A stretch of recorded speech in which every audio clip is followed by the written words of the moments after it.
and welcome to Understanding Photography with Kim Ayres, episode 229. Today we're going to be talking about how to try and avoid absolute catastrophe if a friend asks you to photograph their wedding and you don't happen to be a professional wedding photographer. I'm sure some of you have been requested to do this before now. So I'm going to do my best to help you navigate this really quite horrific possibility. So stick around and we'll make a start. So yes, and welcome to Understanding Photography with Kim Ayres, episode 229. So yes, wedding photography. If you're not a wedding photographer, this is a tricky one. This is a really awkward one because so many people don't understand just how incredibly important and skilled a good wedding photographer is, and why asking your mate to do it for you is one of the worst possible things you can do, not only for yourself but also for your friend who you've actually asked. However, some of us find ourselves backed into a corner and with no real way out. So what do we do in that situation? And that's really what this podcast is all about. So yes, if you're looking to improve your understanding of photography, or you're just here to figure out how on earth you can survive this possible disaster of a question or a situation, then you've come to the right place. Meanwhile, if you happen to be watching this absolutely live here on YouTube, then leave a comment. Let me know you're here, let me know your name, let me know where you're from, let me know what the weather's doing. Get the chat going. I can see we've got people in already. If you haven't joined in the chat before, join them in. They're a friendly bunch, I can attest to that.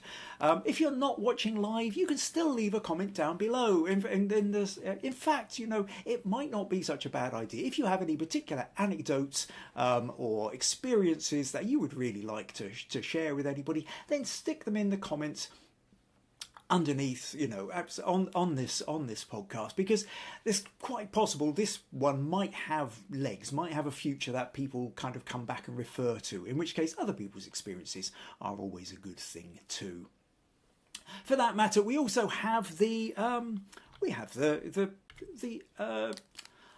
Understanding Photography with Kim Ayres Flickr group as well, where there's currently a discussion thread on that about asking for people's experiences, so you can join that and leave comments there too. This is such a kind of a big topic, such an emotive topic, that is going to go way beyond anything that I can possibly just talk about this afternoon.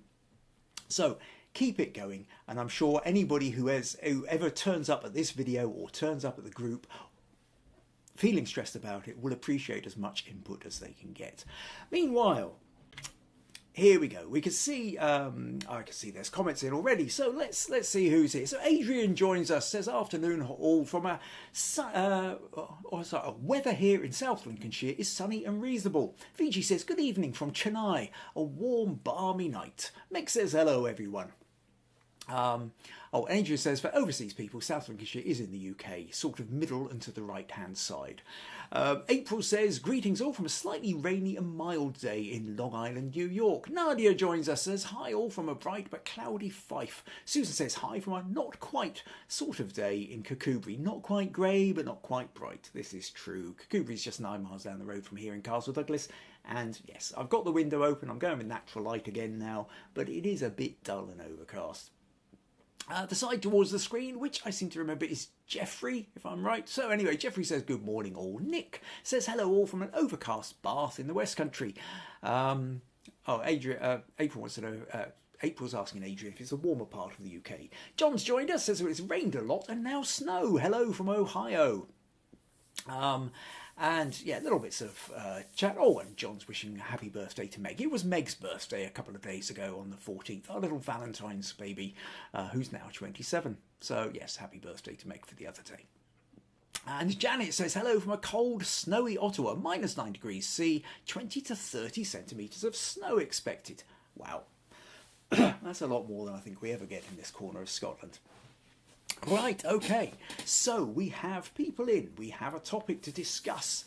Now, I'm not sure how much I will actually really show you in the way of photos, to be honest, because this is really about strategy and technique. In essence, what we're at here, this this podcast isn't aimed at those who are thinking of becoming professional wedding photographers. This podcast is aimed squarely at those who maybe amateur photographers, maybe you're a professional photographer in a different realm, like you're a wildlife photographer or a landscape photographer or a street photographer or something.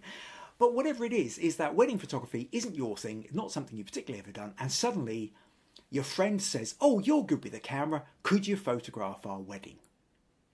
And initially, your first thought might be, "Oh, how lovely, I feel touched. Somebody here likes my photography enough." And somehow you find yourself saying yes, only to then have the full horror of the responsibility dawn on you and go, "Oh my God, what have I actually let myself in for?" And this is who this podcast is aimed at. How are you going to survive it? So I'm going to run through now a whole pile of tips and tricks and background and everything else. Well, I will say actually, just before we get to that, I mean, very quick update on smug points. By the way, is that smug points are, well, basically, we're still at the idea. April, Susan, Nadia, Janet, Meg and Becca are all sitting on 35. Robert and John are sitting on 30. But next week we've got the challenge. We've got the February photo challenge, which are all the stuff, February nature photo, which I talked all about last week.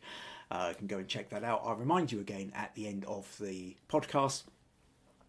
And at that point, that will really separate everybody out. And hopefully by the end of, and that means that being the last one of February, the last podcast of February, we will then have a winner for February. He gets to choose the challenge topic for March. So don't forget that. Okay, tangent aside, back to this notion of the wedding photography. So this all started with a message I got from Nuria. And Nuria said, and this was last month, she said, "Hi Kim, sorry to bother you, but just needed a bit of advice and a few tips. A friend colleague is getting married in a few weeks' time and asked me if I could take photos. Both of them are not keen on posing and just want me to capture the moment with as many candid photos as I could take. But as I've never done this before, it is so out my comfort zone, I'm not sure what lens I should use. It's going to be in a church, midday-ish. Any tips would be much appreciated. Hope you're doing well. Thanks in advance." And that was what kick-started. And initially, I was going to type back a couple of quick tips to Nuria for this. And then I realised there was a lot more than a few tips. And then it dawned on me that actually this is one huge subject. And so I thought, actually, this is a podcast topic. This is something to actually turn around and address. So this is what we're talking about now. So this is going to be in two parts, split into various bits. At the end of all this, I will lay it out in a nice, easy menu to go into the description below, so you can jump from topic to topic if you want to come back. But the two parts, the first part of this is going to be panic. The second part is going to be enjoy. Okay? So, first part, panic. Tip number 1, don't do it. I mean, honestly, right? If you are not used to wedding photography, if this isn't your thing, and chances are you probably haven't fully understood the weight of this. The fact that they have asked you means they haven't fully understood the weight of this as well. Photography is one of the most important parts of the wedding. Okay, now, okay, fine, getting married might be a ceremony and all the rest of it. But what you have to remember is that the photography is the gateways to the memories, okay? And the importance of the wedding photos grows exponentially over time. In 5 years' time, in 10 years' time, in 20 years' time, by the time the children are looking at these photos, by the time the grandchildren are looking at these photos are the most important part of the wedding. These photos are the bit that open up the memories to what was going on. These are the photos that remind you who was there, who in 10, 20 years may no longer be about. These are the photos that remind you what your life was like, what the fashions were, the fact that everybody was wearing. I mean, we look at our parents' wedding photos or even our own wedding photos and we go, oh my God, what were we wearing at the time? You know, look at the colours, look at the flares, look at the hairstyles. You know, that these photos are so important.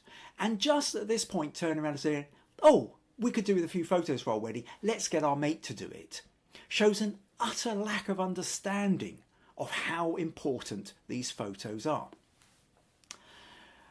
So, what you need to understand is that, and what anybody who's thinking about asking their friend to do the wedding for, is this is a huge ask. This isn't just, oh, could you babysit the kids for a couple of hours? This is a massive, massive task, okay?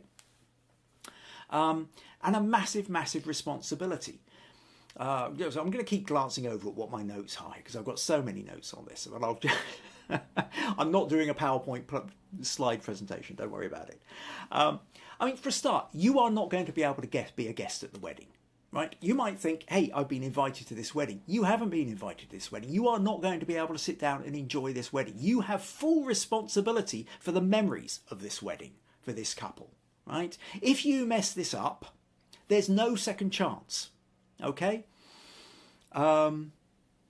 So you can't go back and reshoot. You can't interrupt the ceremony as it's going on and say, oh, hang on a sec, let me just change my lens. Or, oh, batteries have gone. Or, oh, that card's corrupted. Let me just swap all these things around. You can't stop the wedding. You can't stop everybody doing what they're doing. You can't go back and reshoot if everything fails. Okay? It is a massive responsibility. And this is why good wedding photographers seem to charge a fortune, right? And somehow people will spend £10,000, £20,000, £50,000 on their wedding, and then the wedding photographer becomes an afterthought. If you are getting married, if you are spending proper money on your wedding photographer should be almost the first thing you think of, and your biggest budget set aside for, perhaps. Okay, it is so important. Okay, a couple of, I will just pause there for a moment because I'm seeing comments starting to appear. Oh, most people are just wishing happy birthday to Meg. Marilyn says happy birthday as well. From Frozen, Colorado. Adrian says kipper ties, refashion. And Susan says you've just given away your age, Adrian. April says someone asked me to do the daughter's prom pictures from the dance, and I said yes, and I was nervous also afterwards. Luckily they liked them. What a relief. Right, okay, so this notion then that you are carrying the responsibility and weight of the gateway to the memories of this wedding. If it goes wrong, there's no second chance. You can't go back and reshoot the wedding, right? What this means is if your mate has asked you to do this, not only are they asking you to give up the idea of being a guest of a wedding, they have no idea of the weight of responsibility they have just placed on you. And if they do not understand this, then your friendship with them is at stake, okay? So you've got to have a damn good friendship to be able to weather this, right? I mean, if you imagine, even if you were getting married and you got your mate to do it and they screwed up, even your best mate, you're going to carry that resentment for quite a while, okay? So the chance of resentment for this is huge. Now, I have to say, different weddings that I've been to, I've done little bits of wedding photography. I tend to avoid it. One of the loveliest things ever for me was my niece's wedding, when she didn't even ask. She didn't ask, she didn't request, she just got a photographer. Hey, her uncle is a photographer. She didn't ask. And it was nothing to do with the fact she didn't respect my photography. I will just say that. It was that it allowed me to be a guest. And it allowed my wife and my children to be guests. Because otherwise, if all my time was taken up taking photography, they would have been worried about me. They only knew some bits of the family, not all. They would have been left sitting in the corner half the time. You know, it wouldn't have been a fun time for anybody. In fact, they just got in a photographer to do it. Now, when I looked at the wedding photographer stuff, did I think I could have done a better job? Well, yes. I have an ego the size of a planet. But that didn't matter. The photographer did a job good enough. He captured everybody that was in there. He did the job, okay? And it allowed, and so that for me was a beautiful gift for not being asked, okay? So tip number one, don't do it, right? If there's any way you can back out of it, if there's any way you can convince them that they should get a proper professional to do it, then do that instead. That is the preference. Okay. Now, everything that we move on from here is going to be about you didn't manage that. Okay. So what do we do next? Tip number two. Tip number two, do a couple shoot with them, like an engagement shoot, that kind of thing with them beforehand, like as in like several weeks beforehand if you can. Depending on how much time you've got in advance of this, do a couple shoot with them. Now, the advantage of doing a couple shoot is it gets them used to you being with a camera. Most people are naturally not that comfortable in front of a camera. Most people freeze up a bit as soon as somebody points a camera at them. You need to be able to spend an afternoon, ideally spend a day with them, where you're out in the fields, in the woods, down by the shore, whatever else, doing a lovely couples photo shoot with them, okay? That allows them to get used to you being around them with a camera. It also allows you to get used to being with them around the camera and seeing how they respond and getting them to relax and building that relationship and understanding how they move so that on the actual day, you are going to be more tuned into them. Okay, so if at all possible, if there's any opportunity, you suggest this to them. There's also the other, if you're really lucky, they might realise that, maybe we should employ a professional after all. And this is no reflection on you as a photographer. It really isn't. I'm just trying to help you get out of it. But anyway, if you can't get out of it, tip number two, couples photography. Just do that in advance, okay? That will kind of help you start getting into the rhythm of what's going on. Right. Feel free to leave comments, by the way, as we go. Have we got anything? Adrian says, being a guest, not a chance. You'll be too busy and you won't stop. This is true. Adrian says, maybe jumping ahead. One of Kim's points here, pre-shoot, point two, if possible, get them to take you to the venue. Well, actually, you can't. Yes, you're jumping slightly ahead there, but I will come on to that on point four, in fact. So we'll get on to point three first, which is shot list, schedule, manage expectations. Okay? Shot list, schedule, manage expectations. You're going in, first thing you've got to do in terms of managing expectations, remind them you are not a professional photographer. Okay? So,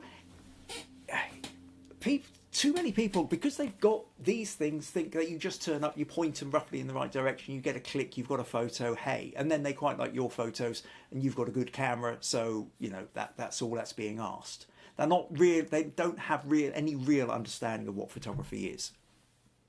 So you have to remind them you're not a professional. So you're kind of creating in advance a sense of trying to, not that it's really going to make a lot of difference, you just have to try and do your best. Create a shot list in advance so you're clear about what the minimum level is expected. Okay, and this ties in also with timings of the day. So you want to spend some time with them. You sit down, you say, well, okay, what's your day schedule? What are you going to be doing across the day? Because you also need to know what is it they're asking. Is it just the ceremony? Is it the ceremony and the reception? Is it the ceremony, the reception, and the right up until the first dance or the last dance? Is it the pre? Is it the getting ready at the hairdressers or being fitted? There's all you can be. If you're a full-on wedding day, you could be photographing from 8 o'clock in the morning till 11 o'clock at night, and then some. Okay. So you need to be very, very clear about what the boundaries are, and you need them to understand what it is you're doing. So you sit down with them and you talk it through. You say, well, okay, what is your day? What is it you're wanting photographed?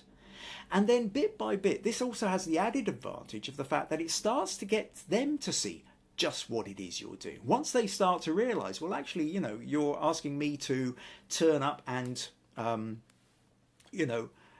the hairdressers, doing the makeup, doing all the pre-wedding stuff, being there at the church first, getting all the reception place, getting you as you're coming in, photographing through the ceremony, then outside the church doing a great big group shots, then off to the wedding reception, and then all this, and then up to the first dance, and then off to the last dance, and then I'm going to get home at 4 o'clock in the morning, right?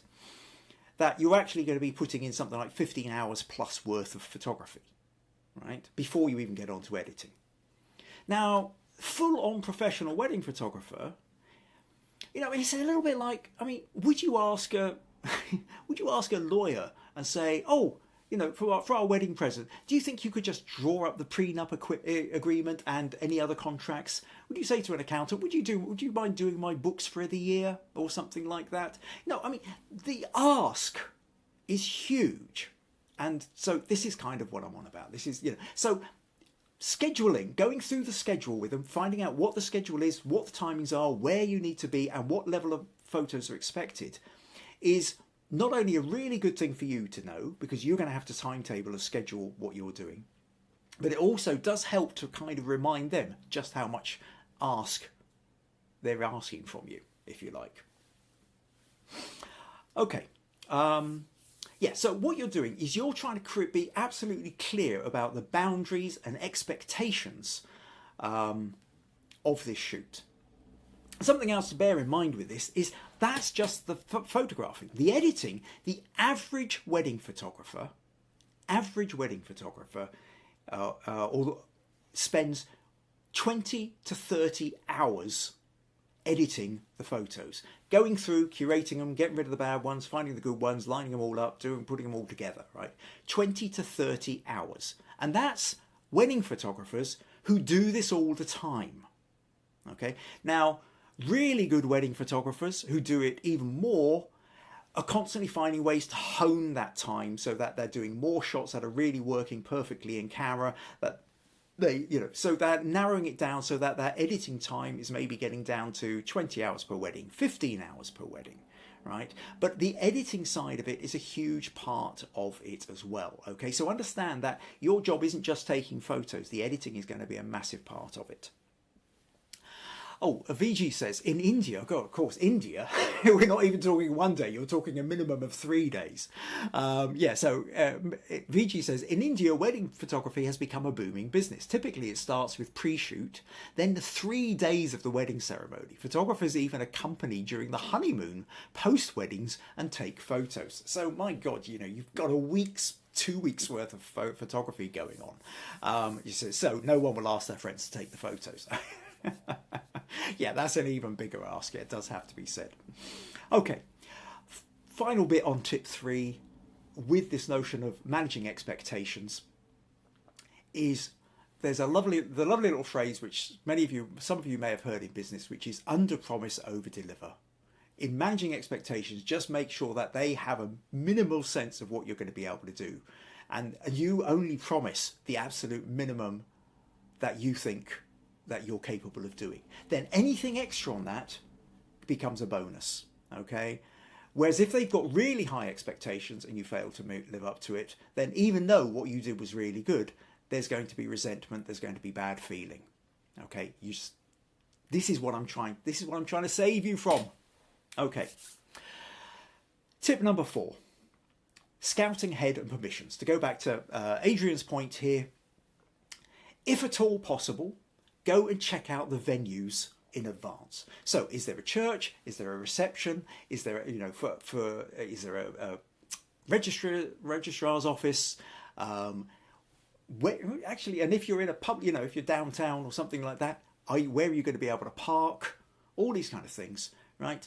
So, try and find out where the hotel is, or where the reception's happening, or where the parties are happening, or anything like that. Anywhere you are going to be, the hairdressers, the whatever it is.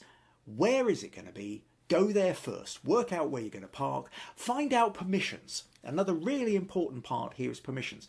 A couple of months back, I remember Robert from Texas sent in an image and was talking about the fact that he was sort of taking a few shots at a friend's wedding and sort of wasn't sure what to do about the church, because he has just assumed that you wouldn't be able to take photos in the church, and actually it turned out you could. So he kind of missed a couple of opportunities where, had he known in advance, he might have been able to take more advantage of that. And again, if you get the chance, if you are in something like a church or a registrar's office, you talk to the head personnel to find out whereabouts are you allowed to position yourself, because you might be allowed in the church, but you might not. You might not be able to stand right next to the priest or whatever and take photos over his shoulder. So it might be a case of maybe you're up on an upper balcony, or there's something else. So will you need a zoom lens? So finding out where you're allowed to take photos from, what the permissions are, becomes a really important part. You do not want to leave that to chance on the day. What have we got here? Oh, April says, honeymoon? I want my space. Fiji says, my wedding. My dad set the rule to the photographer, not more than 3 reels. Being 30 years ago, everything's changed since. Yeah. Adrian says permissions, especially re the church, sometimes extra costs. Sometimes vicar's happy with photos but no video, often no flash during the ceremony, or no pics of the actual signing of the registrar. Dummy registrar can be used for those pics. Yeah, you see, there's all these kind of things. Thanks for those points, Adrian. So understanding what you're allowed to take and what you can't is true. Now, that notion of a flash inside the chat, at this point, I'm assuming you're probably not using a flash.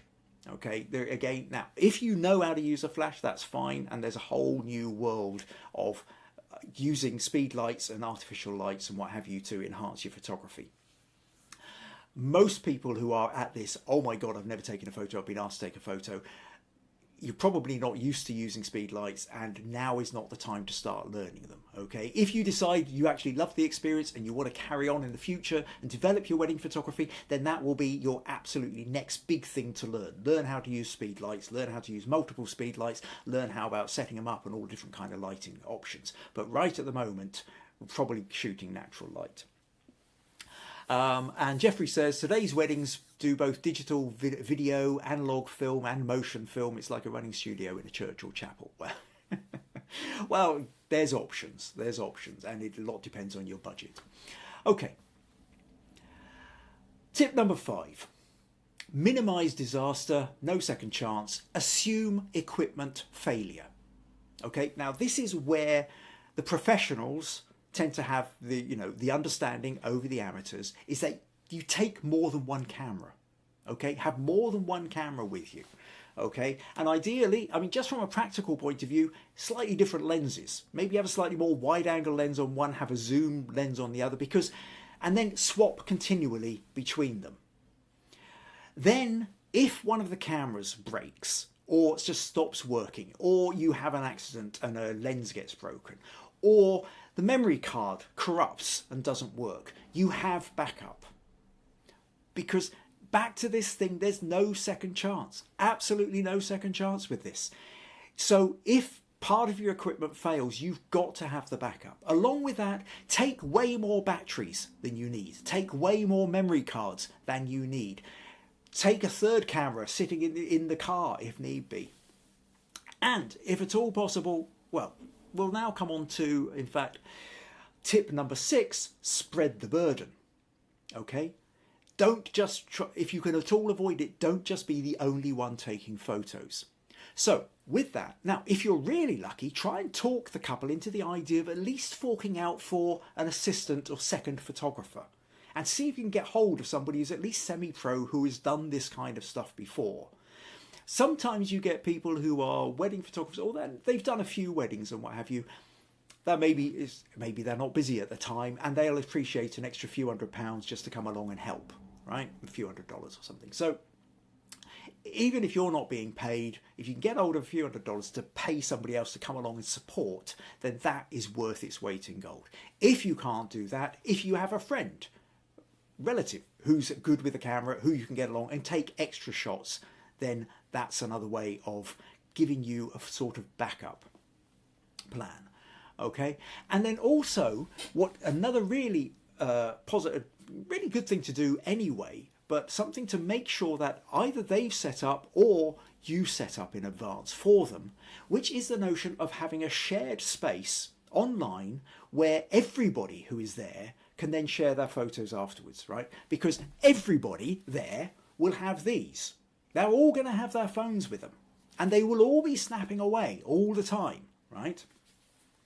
And so what you want to do is you want to make sure, because your job as the wedding photographer is basically you are trying to save them from themselves. The simple fact they need the saving because they asked you, they didn't pay for a professional wedding photographer, right? You are trying to desperately help them to make sure they have the photos that are the gateways to the memories of this, one of the loveliest days of their lives, okay? Now, every wedding guest there will have a phone. And what you've got to do, or what you need to make sure is going to happen, is that everybody then knows that at the end of the ceremony, at the end of the day, they can upload their photos to this web address. Stick it on this QR code. Now, it could be as simple as something like a shared Google Photos folder or Dropbox or something like that. But also out there, there are hundreds of sites dedicated specifically to this. Do a Google search, look at the reviews, find some, ask for recommendations. But there are websites out there that specifically deal with this idea of, you shove up a QR code on, or you put one on everybody's seat at the chapel, or you stick one on the table at the reception, and you get everybody to scan it, and then they know that's exactly where they are going to be uploading all their best wedding photos, okay? So that you're maximizing the amount that are available to the couple afterwards. What have we got here? Oh, Adrian says, I remember a couple of years ago, there used to be a couple of those 35mm disposable cameras on each table at reception. Yeah, absolutely. That was one of those old things I remember as well. So little disposable cameras, they'd stick them on the tables at the reception and then just encourage people to take photos of each other. It's a lovely idea. We all have these things now, so capitalise on that. So that's spreading the burden. Right, next up. Tip number 7, enlist help. Now, we've already talked about the idea of grabbing a friend and dragging along a friend and what have you. But the other bit of this, with the spreading the burden, the bit I'm talking about here is you want an insider who's on your side. So, might be the best man or the bridesmaid or one of the bridesmaids or a sensible relative.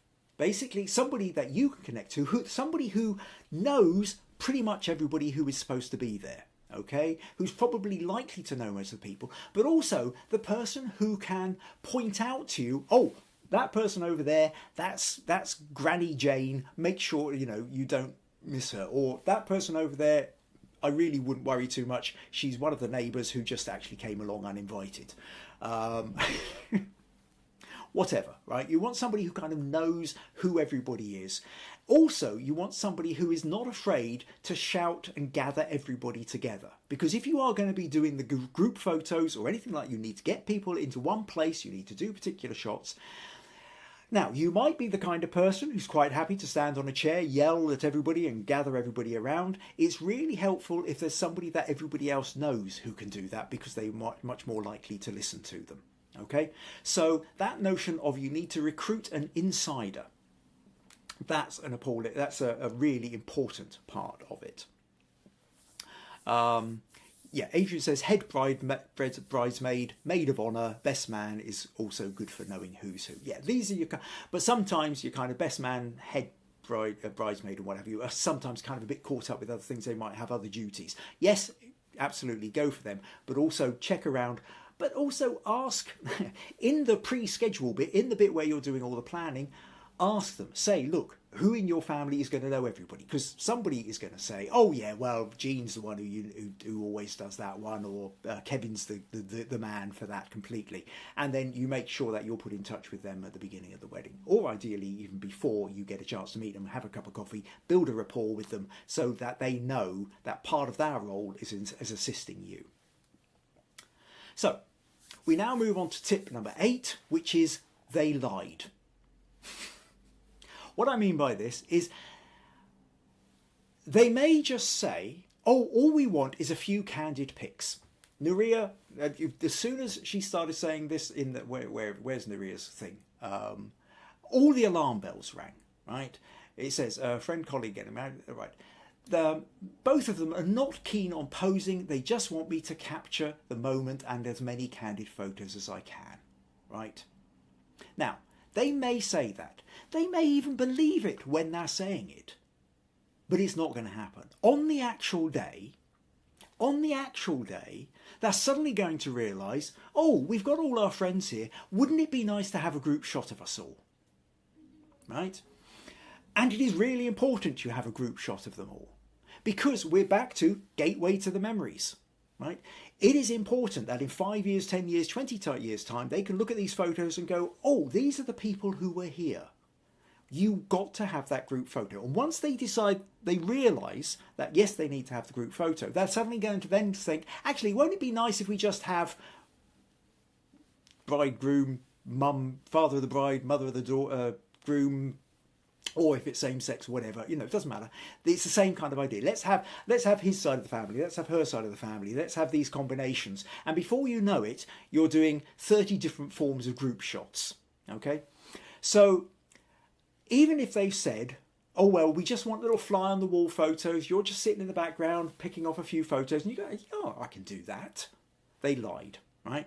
I got dragged into this. I remember doing a wedding shoot, which I reluctantly agreed to. I was phoned up. It was a paid shoot, but I don't do weddings. And whenever somebody phones me up and says, do you do weddings? I say no. And then I give them a list of wedding photographers.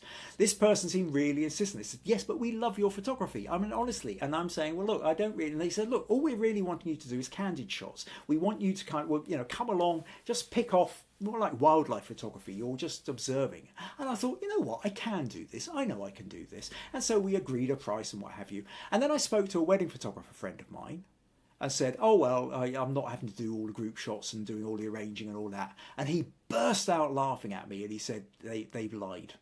And I said, well, what do you mean? No. This is what he... And sure enough, we get out, they do the church ceremony, come out, hey, okay, let's get everybody together. And big group shots outside the church. But then beyond that, right, okay, now we're going off to this lovely little beauty spot where we can get more shots of everybody. And then we went off to a second beauty spot where we got more shots of everybody. And I ended up doing so many group shots. It was absolutely beyond belief. And at this point, I've dug myself in too far. I haven't created my own boundaries. I didn't do the bit of sitting down before them and making sure that absolutely you should. This is why I talk from experience with this. And this is what will happen to you. Just assume you are going to have to do group shots. Go back to that important reason for having somebody else, whether it's the best man or the supportive relative or whatever, who can gather everybody together and make sure things are being done for you. So, assume group shots. Do not assume you are going to be able to get away with just sitting in the background firing off a few photos. It's not going to happen. And actually, it's unfair on them if that's all you do. You have to make sure, part of your responsibility is to make sure that everybody who was there got photographed, unless there is some kind of legal injunction out against it, or you have people who are, you know, on some kind of witness protection, or kids in foster care where nobody's allowed to be seen, or something like that. But unless it's something as extreme as that, your job is to make sure that you get everybody there. Okay? And I have a cautionary tale, which I will tell you later. Stick around for that.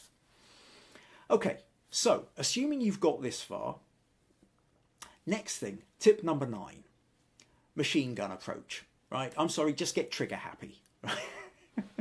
Take way more photos than you think you're going to need. Now, I know this is going to end up with much more time spent on the editing because you're going to have so many more photos to sift through. But what we're talking here about is damage limitation, right? I'm not giving you tips on how to be a professional wedding photographer. I'm giving you tips on how to survive and keep your relationship with your friends who so selfishly talked you into photographing their wedding for them rather than getting somebody professional to do it, right? Take as many as you can. Your hit rate, because you're not a professional wedding photographer, your hit rate is going to be lower, right? Somebody is always going to be blinking. Somebody will always make a sudden movement and be out of focus. Somebody's going to lean their head in front of somebody else and somebody's going to be missed, right? Never just go click. Go click, click, click, click, click, click, click. Click, click, click, click, click. Put it on high speed burst or at least low speed burst, okay? Take more photos than you're ever going to need, which is another reason for having more backup in batteries and more backup in memory cards, okay? Are you completely and utterly regretting that you ever said yes? Not finished yet, plenty to go. What John says, back in the day of films, a wedding photographer's shots did not turn out, then the wedding couple sued. The court ordered the photographer to redo all the shots at his expense. Yeah, well, that's the problem though. How can you redo the shots if it's a wedding where people have travelled from across the country, sometimes from other countries, to come to this wedding? This is where your responsibility lies. Okay. Right, so what are you actually doing with the camera then? So I've said all these things. So tip number 10, shoot wider, allow for cropping. Now again, if you're a professional photographer and you are trying to minimise those hundreds of hours of editing afterwards, then what you're trying to do is absolutely get as much as you can in camera right, so that you are minimising the editing processes afterwards. But if you are unsure, and what we're talking about is you feeling out of your depth, remember that whole notion of give it room to breathe. Shoot slightly wider and then you can crop in.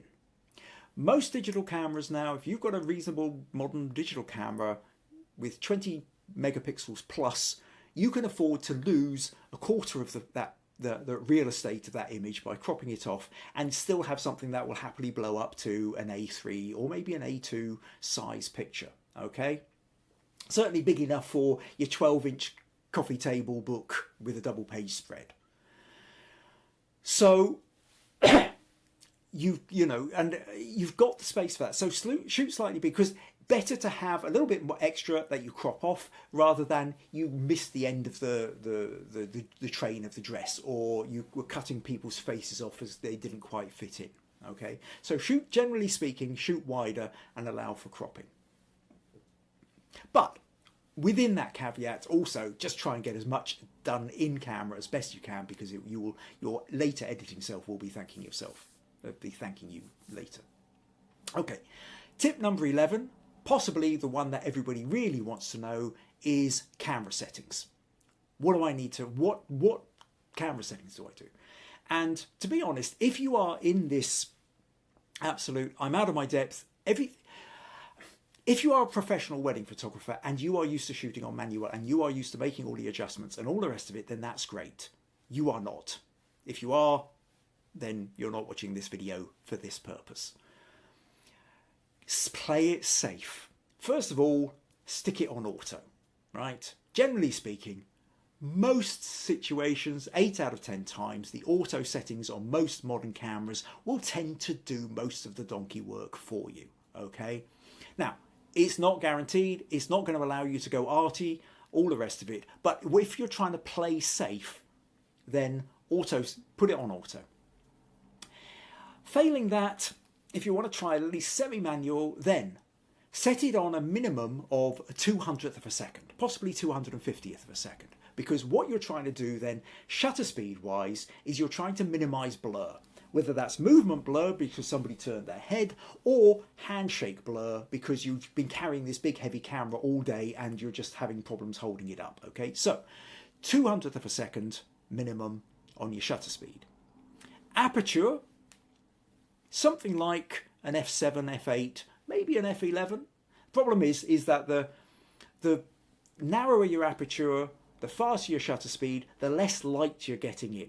Okay, so there's always this balance, but kind of if you do something kind of f7ish, right, f8ish, then most things are likely to be in focus. Okay, so that little bit of you focused up, or you've got your focus, and then somebody moved forward a little bit, somebody moved back a bit, or you're trying to get somebody and the person behind them, or you're doing the big group photo where you've got 3 layers of people going on. Focus on the middle layer and have a bit kind of, hopefully the people before and in front and behind should also be in focus. So say an f8, right? That's your kind of default setting. So, and then ISO, auto ISO. Now, auto ISO, you're going to end up with a lot of grainy pictures or noisy pictures, okay? But better that you have noisy pictures than you have out of focus pictures. Noisy pictures can be converted to black and white and made to look sort of slightly romantic black and white grain effects. Right? There's ways you can deal with noise. Even a lot of modern editing software, the noise reduction is getting insanely good at being able to recover detail and what have you. So go auto ISO. rather than risking blurry photos. So 200th of a second minimum shutter speed. F8 really is what you want on your Aperture auto ISO. Other than that, set your camera to auto and cross your fingers. Right, okay. And of course, shoot raw.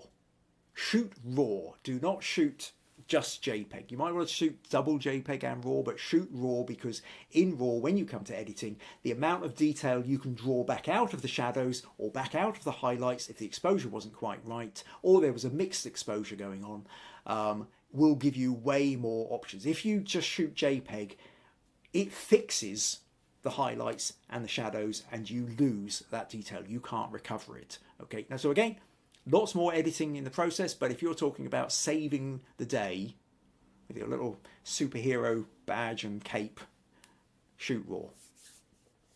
Okay, tip number 12 in the whole panic section: show confidence. Fake it. Obviously you don't feel confident, or if you do feel confident and this is your first wedding and all the rest of it, you are deluded on some level or psychopathic. Or maybe you just have that absolute kind of ADHD, total and utter enthusiasm, right? Which will suddenly disappear on you at the most awkward moment, right? However, no matter how terrified you are, you have to show confidence. You do not show the fear. Now, a couple of reasons for this. Part of it is you've just been handed responsibility. Like this massive responsibility. I keep talking about it because it's true. You've been handed this massive responsibility by the couple. This couple now needs to get on and enjoy their day. They cannot be distracted by you whimpering, crying, pulling faces, apologising. They don't want to know that. They want to get on with their happy day. It's down to you. So you have to look the part whether or not you feel it. And the second reason for this is actually everybody else will respond to you if you appear confident, right? If you're the person with the big camera and you own the space and you place yourself there, you pretend you're in kind of general mode and you go, you know, I am here. I have the camera. You move over this way. Come in there, at the back there. You two swap round, shift over there, boom. They will actually listen to you. They will actually listen to you. They will defer. They will default to your judgment. You're the person with the camera, right? It's a bit like somebody being there in a white coat and a clipboard, right? Suddenly, you just assume they're official, right? You are the official person. They will respond to you. If you go at it timidly, you are much more likely to be ignored. You have to stride in with a sense of purpose and confidence and take control of the situation, right? At least appear to. It doesn't matter how much you are quaking on the inside, how much the imposter syndrome is threatening to strangle you, right? You've got to pretend. Because it's otherwise, A, you're unlikely to get as many good photos, and B, it's really not fair on the couple if they start seeing that they've entrusted you with all this and you're falling apart. Because they're now going to start worrying about that rather than being able to focus on their day. Adrian also says, beware, possibly wrong word, if shooting RAW, and don't forget the file sizes are at least 3 to 4 times larger, therefore memory card space. Yes, yeah, I mean, it's back to that thing of take more memory cards than you possibly need. RAW files are much larger than JPEGs. April says, yes, I did that for the prom pics. I told them, please stand here or there. Yes, you've just got to go in and like own the space, right? Now, if necessary, go and watch a few YouTube videos on how to appear confident even when you're quaking on the inside. But there is a kind of just bring out your inner school teacher, bring out something, just kind of breathe deep, fill the space, bring your shoulders out, slightly wider stance, stand upright. I am here, I am me. I am confident. Project. And Adrian also says, as Kim says, if you sound like you know what you're doing, it sort of puts people at ease as they believe in you. Yeah, absolutely. People want to know that you're doing, that you know what you're doing. Okay, so here we go. That's kind of that's part one, which is panic. How do you overcome the panic? And there's the tips. So. Quick little reminder then that if you are finding these podcasts useful, interesting, entertaining, or even life-saving, buymeacoffee.com/Kim Ayres, because what I am giving you here is absolute gold, right? And if that doesn't deserve a coffee. Right, okay. So, let's move on to part 2 of this, which is enjoy. Okay, so we're going to go along the idea now that I've given you every reason why you shouldn't do it, how to minimize the damage. Everything up until this point has been damage limitation. It's unfair that they asked you. They should never have asked you. Too late. You're in it. You've now had to go through all this. That's what I've been teaching you so far, or telling you, giving you the tips for so far. But now we're going to move on to the idea of you've got that. Let's just say you're actually starting to get the hang of it, right? It's not so intimidating. What else do you need to know about? Okay. What else do you need to take? Now you've what is it you need to actually take photos of? So let's start here. Tip number 13. Most wedding photographers are not wedding photographers. This is the point I'm making here is that actually an awful lot of people who do wedding photography aren't wedding photographers. And so if you actually do know what you're doing, if you do have a bit of an eye for photography and composition, and you understand light, and you're quite good at picking out the people, then you might actually end up with some not bad photos. Now, good professional wedding photographers, for everything I've mentioned in the last part, are worth their weight in gold, right? There's a lot of really mediocre, pretty poor wedding photographers about who aren't really wedding photographers. So, in this region, in pretty much any region you live in, spit and in any direction, and you'll probably hit somebody who does wedding photos, except they're not a wedding photographer. What they are is they are a landscape photographer, they are a wildlife photographer, they are street photographer, but they can't make any money doing any of these things, so they do wedding photography to pay for their lenses. But because they are primarily, their brains are beautifully attuned, exquisitely perfected for picking out wildlife, for seeing grand vistas and landscapes, for anticipating what's going to happen in street photography, they're no good at weddings, right? Their wedding photography is second rate because it is not their primary job. The best wedding photographers do wedding photographers and no other kind of photography, or rarely any other kind of photography. They do it because they're passionate about it. They do it because they've honed it. They've got a real eye for it. So, but these other guys, or girls who do the landscape and the wildlife photography, they're competent with a camera. They are competent with a camera, and that's the starting point, right? Their photos will be in focus. They will be cropped to the right kind of proportions. They will have understood that they needed to have backup cameras and that they have backup, as plenty of memory cards and batteries. So that level of professionalism is useful, but they're not likely to be particularly creative. Good wedding photographers are really creative and skillful and love what they're doing. But there's a lot of wedding photographers out there who are not real wedding photographers. Even those who call themselves real wedding photographers and do it for a living, again, there's a lot of variation within it. And like I said, the wedding photographer at my niece's wedding, competent, yes.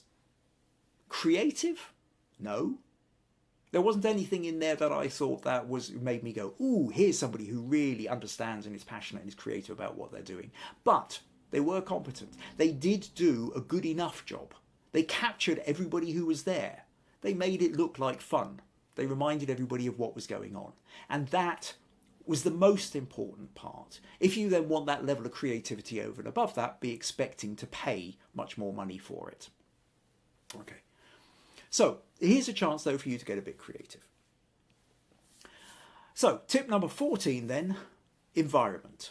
The church, the reception, car park. Take photos of these things. Take photos of the place. Right? We're going to assume that you've taken photos of the couple and you've done the registry signing and you've got hands with the rings and stuff like that. But take photos of the areas where things are happening.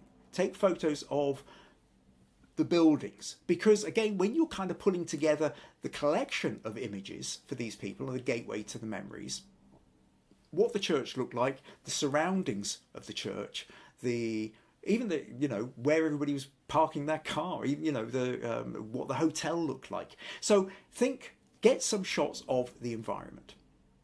Tip number 15, candid shots, which is what you're probably asked to do in the first case, but basically people. Photograph people.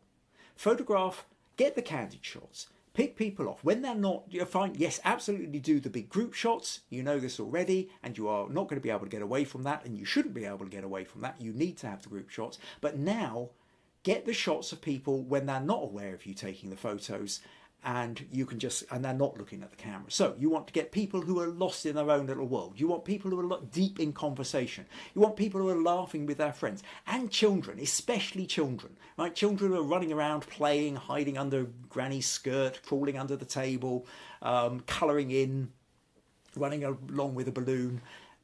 Yes, loads of opportunities here, right? Candid shots. This is where you are probably most likely to excel. Okay, so get in as many of these as you possibly can. Tip number 16, wide aperture. Now, I've already talked about the idea of a narrowish aperture, like an f8 or something, to make sure everything's in focus. But if you're starting to relax, if you've got time for this, go wide aperture. If you can be sure of getting it in focus, this is the key thing here. How much do you trust your autofocus on the camera? But if you can, go aperture 2.8, 1.8. How wide can you get the aperture on your camera and your lens? Okay, the widest aperture you can get. So you get the shallow depth of focus. Right. Now this is ideal for individual portraits, no good for couples portraits because one will be slightly further forward and they're going to be out of focus. But if you're shooting individuals, if you are shooting detail shots, close-up stuff, bokeh, okay? Bokeh, we've talked about it before, which is the quality of the blur in the background. Blurs out the background is beautiful. That tends to make stuff look better. Okay, that's the stuff that makes stuff look more romantic, more dreamy, more professional. Okay, so wide aperture if you can at all. But this is only at the point whereby you've started to feel comfortable and you feel you've got time to start playing around with the camera. But you can have a lot of fun with that. Okay, tip number 17, the little details. Confetti on the ground. Champagne glass half full. Half-eaten slice of wedding cake. These are the things, these little details, these are the things that change it from who was there to what it felt like to be there. Okay? And again, chances are you've probably got an eye for this. This is where you will come into your own. So you take photos of a bunch of champagne glasses lined up. But you know, only one of them's in focus and they're going out of focus as they sort of go down the table. These kind of things. These are the bits that are really going to add the atmosphere to the feel of the wedding. Okay, so the little details certainly worth playing around with. Tip number 18, light. Okay, now. If you know what you're doing with speed lights and flashes and all the rest of it, great, you already know that. I'm assuming you don't. This is you being dragged into things. But if you think about so many of the podcasts I've talked about, there are two particular kinds of light that could become your best friend here. Backlight and side light. Okay, if at all possible, if you get the chance. Remember, backlight is the photographer's secret weapon. When you've got backlight, the setting sun, light behind, it creates that it separates out the subject from the background. You get the little bits of halo and it creates something slightly more magical. Okay, so backlight is the secret weapon wherever possible, and even if that's disco lights flashing away in the background and then you've got your couple silhouetted against them while they're having their dance, great. Backlight wherever you can. The second one is side light. Side light, so window, you get the couple by the window or you get somebody by the window, the light's coming from the side and it's adding landscape and texture to the face, to the texture of the clothes, to the body, to the posture. right? Side light tends to be one of these things which is really placing you there in a way so different from front light. Okay, so if you get the chance, again, if you're relaxed a little bit more, if you're now exploring opportunities rather than just panicking and shooting anything you can, backlight, side light, look for these opportunities.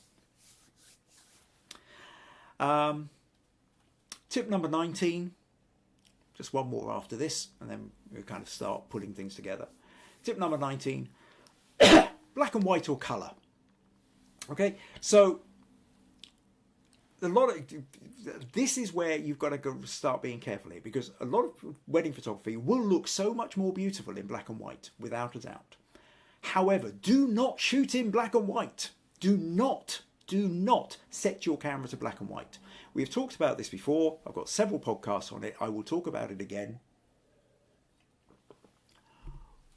If you shoot in colour, you have multiple options and ways of converting to black and white, each one of which has different strengths and weaknesses. If you shoot in black and white, it fixes it and you can't go back and change. Okay? So it is absolutely vital. Shoot in colour. Even if you plan on converting everything to black and white later, shoot in colour first, because there are different options to convert to black and white which will emphasise different colours.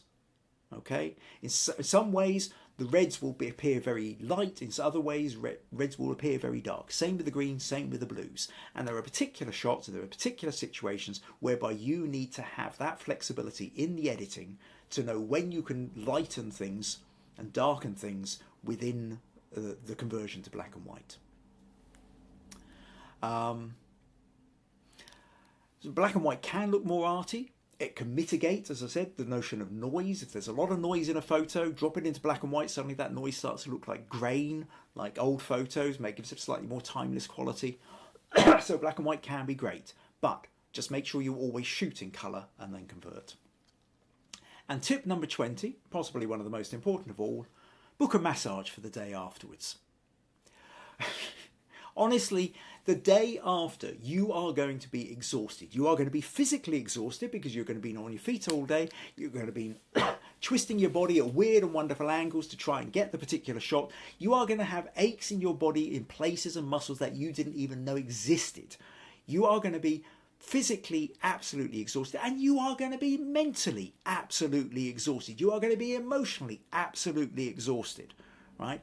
This is going to take so much out of you. So the following day, do not attempt to start editing the photos.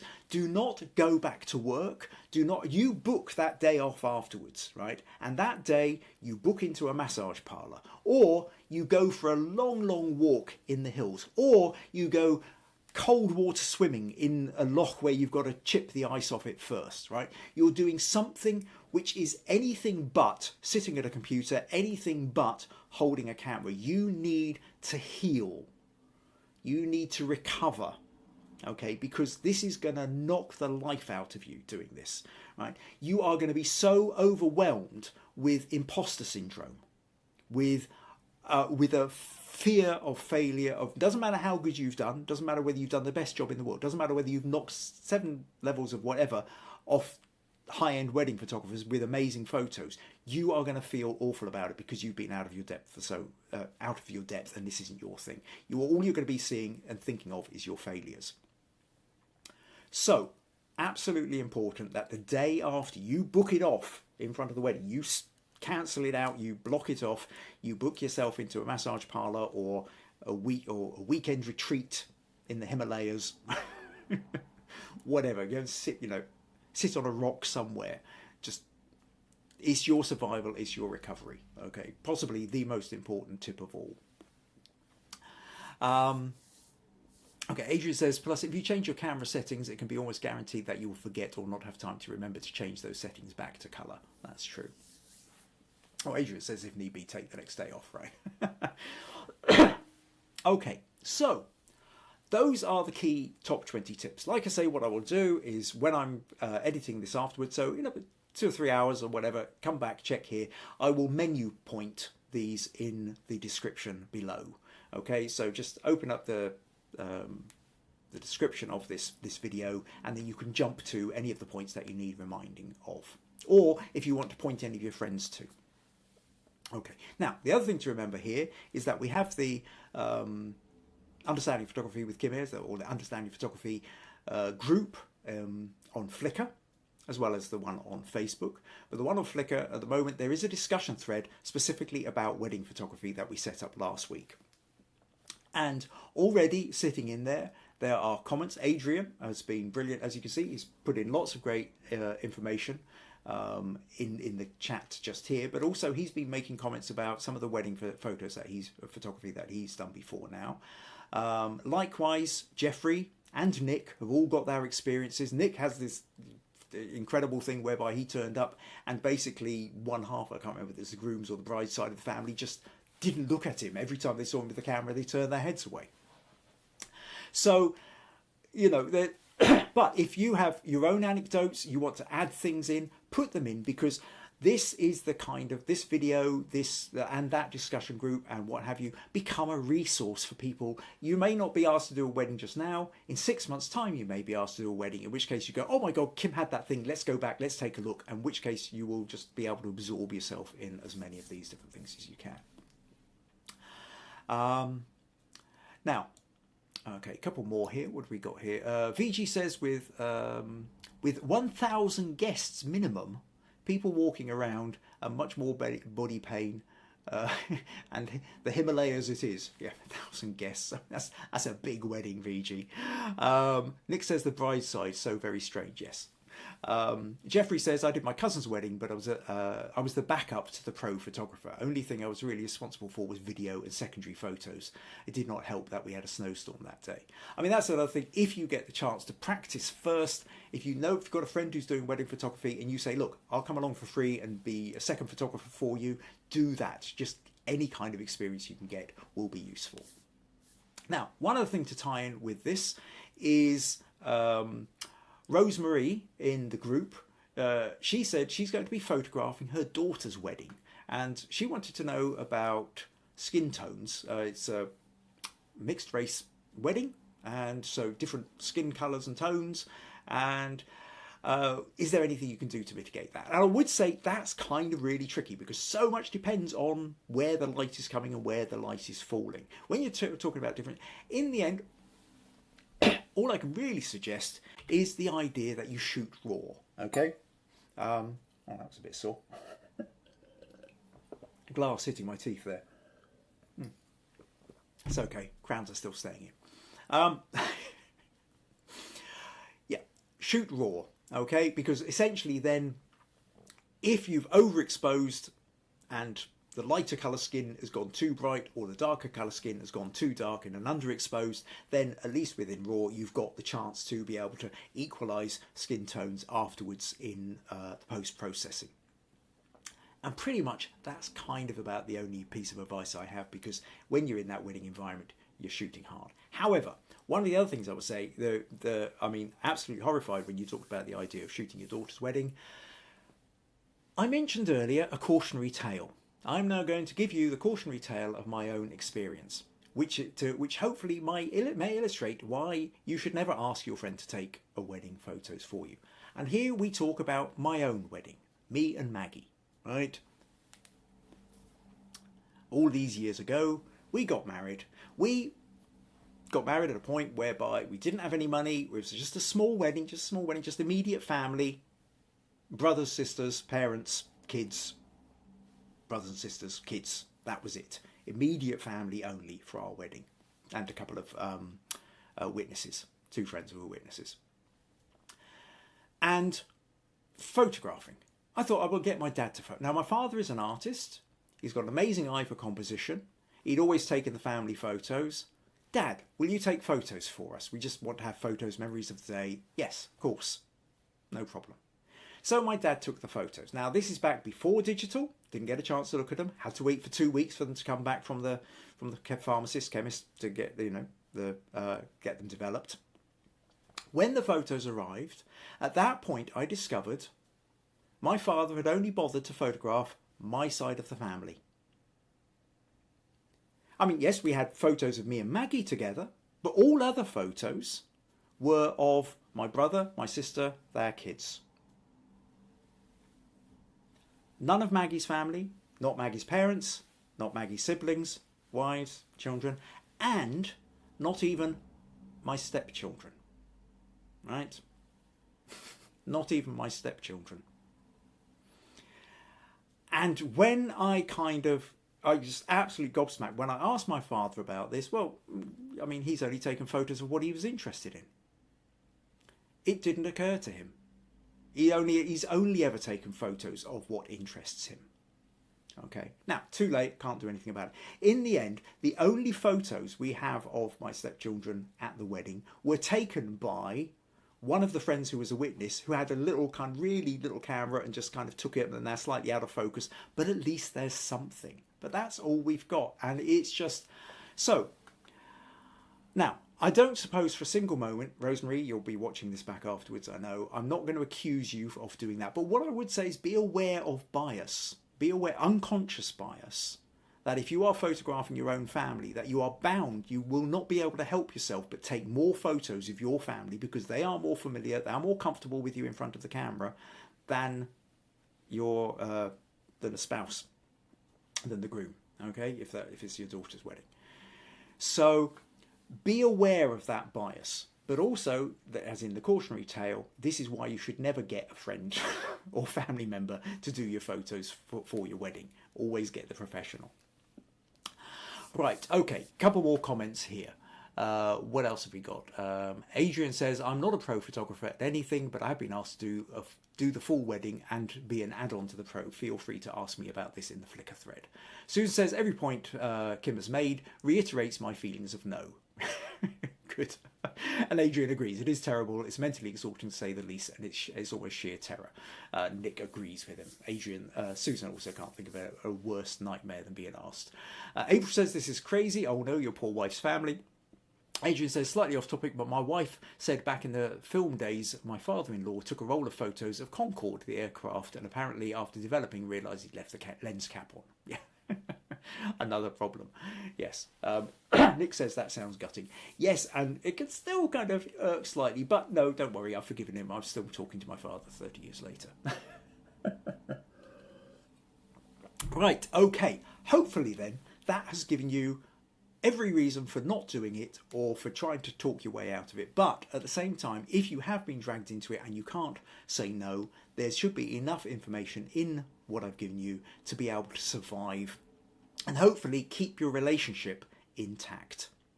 And who knows, maybe you will find you really enjoy it and decide to do more of it. But what I've given you here is a good basic grounding in that. Now, next week follows on from last week. Last week we did the February nature photo. So talked about all these different ways that you could photograph February. This time of year, it can be anything from brutal winters through to first signs of spring. You can have wide landscapes with weather moving across it. You can have little detailed shots of frost on leaves or the last leaf floating, still attached to a tree that somehow hasn't come off in all the storms. There's endless possibilities, and we discussed loads of them last week. And then I set the February Nature Photo Challenge. So that's what's coming up next week. So I want you, if you haven't already made a start, go out and take your photos regarding February and nature, okay? I'm not talking about Valentine's Day and people so much. I mean, fine if there's somebody in a photo at a distance, but it's not about people, it's not about buildings as such, it's nature. That's what we're all the way nature is interacting. It's a broad remit. Send me your photos. Either put them in the Facebook group or the Flickr group, or email me kim@kimayres.co.uk. Send me your images, one image each, no more than one image each. Get them to me by Friday, which I think is the 21st. It's the 23rd next Sunday, when we'll be doing this. So get them to me by Friday the 21st. The morning of Saturday the 22nd is a possibility, but really don't leave it any later than that. I still have to prepare all these podcasts. So as far in advance as you can, the better. And there will be smug points to be won. Can you work your way up the smug points leaderboard? So that's what we're... Make sure you join in for that. Drag your friends along as well. And of course, if you found these podcast, useful, entertaining, all the rest. buymeacoffee.com/Kim Ayres. Certainly one of the ways you can help. But don't forget, meanwhile, the there we go, the Flickr group. If you haven't joined it already, go and join the Flickr group. Start a discussion thread, okay? Let's get the chat going. At the moment, we've only got a dozen people in there. It's early days. I'm still kind of in this sort of setup arena, but I really want to try and develop that as a kind of a community place so we can have a lot more discussion and things like I'm suddenly being put into, I've got to shoot a prom. Anybody done this before? Got any suggestions? I've got a chance to go on a trek to go and shoot such and such. Anybody got any suggestions? Oh, I've got a new camera. Anybody got any help for me? Any of these kind of things, or just relating anecdotes, stories. We love sharing stories. Or you've got a photo you want to show off, or you've got photos you want for critique, because I'm going to start reintroducing now the critique section. Now the computer's kind of stopped playing up so much, I'm kind of slightly more relaxed, and I feel that I can probably start pulling up Photoshop, giving you feedback on your photos, with less chance of this computer crashing on me. So I'm going to start doing that. So if you want feedback on particular photos, put them into the group. And let me know, really important, let me know what your sticking points are with that. But we'll talk more about that. Next week, though, the February Nature Photo Challenge. Last couple of comments here. Oh, it's basically people saying cheerio. And Jeffrey says, I like the Flickr group you started. And Marilyn says, wonderful info on the weddings. Thank you. Excellent. Right. Well, I think that pretty much brings us to the end. Thank you to everybody for sticking up with it. I hope you found it interesting. And drag your friends along. And actually, if anybody ever decides that they want to ask you to do that photo, point them to my opening bit on this, tip number 1, which is don't do it, and why you shouldn't, and why they shouldn't ask you as a friend. Just slip it to them. Saw this link, thought you might be interested. Take care. Bye-bye.